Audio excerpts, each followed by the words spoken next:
Interestingly enough, this compound was used in 1774 by Joseph Priestley to discover the element oxygen. When heated, mercuric oxide decomposes into mercury liquid and oxygen gas. In Priestley's experiment, he noticed that a mouse could survive for a while when in a closed container with mercuric oxide heated up. This was, of course, because the mouse was able to breathe the oxygen until it was all used up. Now let's get into the experiment. This is the overall setup, with the mercuric oxide going here on the left, and with the tube leading into a graduated cylinder filled with water to collect the oxygen gas. You'll notice that the test tube is angled slightly on a rubber mallet. This makes it easier for the mercury that will be produced to collect on the side.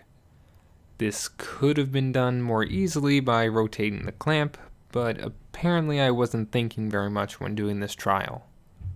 The graduated cylinder is almost entirely filled with water, meaning the air that is collected inside will be nearly pure oxygen gas, with a very small amount of mercury vapor. So when everything is set up and ready, I pour in the mercuric oxide.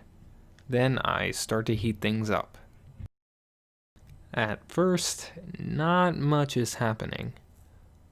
Slowly but surely, you can see the color change from the characteristic red to an almost black. I'm actually unsure why this happens, and I've found no research articles written on the matter anywhere. I'll go into my hypothesis on what's happening in a bit.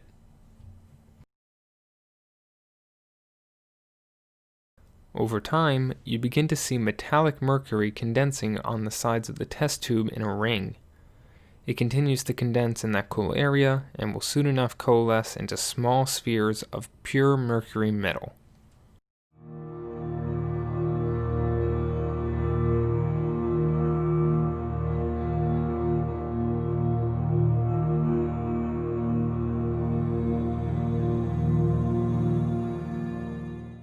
Now, when I was admiring the bits of mercury metal, I was completely oblivious to the color changing of the black powder at the bottom of the tube. Over time, as you can see in this shot, it changed back to its original red color. I tried heating up the mercuric oxide again to see if I would get the same result, and I did.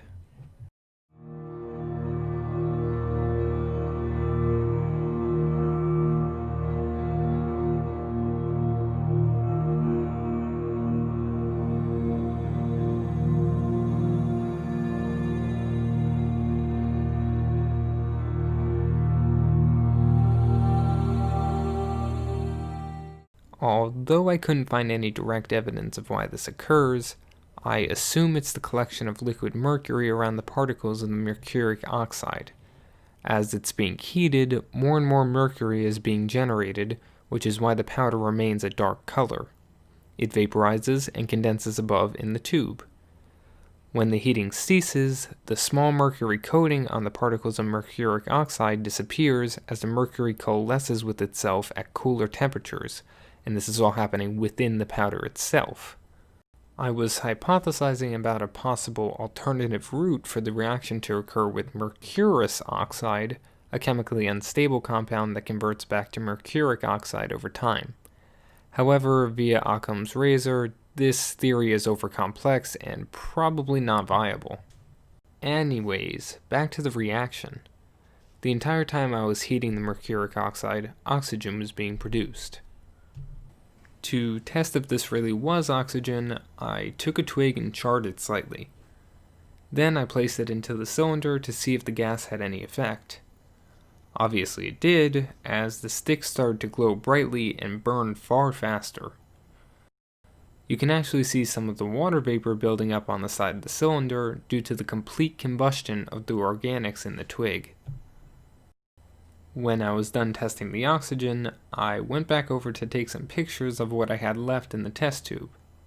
As you can see, there's some leftover mercuric oxide as well as nice little balls of mercury on top.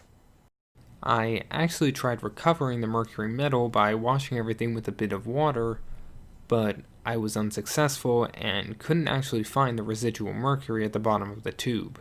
However, what was left over was a nice looking mercury mirror on the side, which I'll eventually need to remove with some nitric acid. That's all I have for mercuric oxide. If you enjoyed this video, please like and comment to let me know what you think. If you want to see more videos like these, feel free to subscribe and check out some of my others. I try to post weekly, so look out for some more coming soon.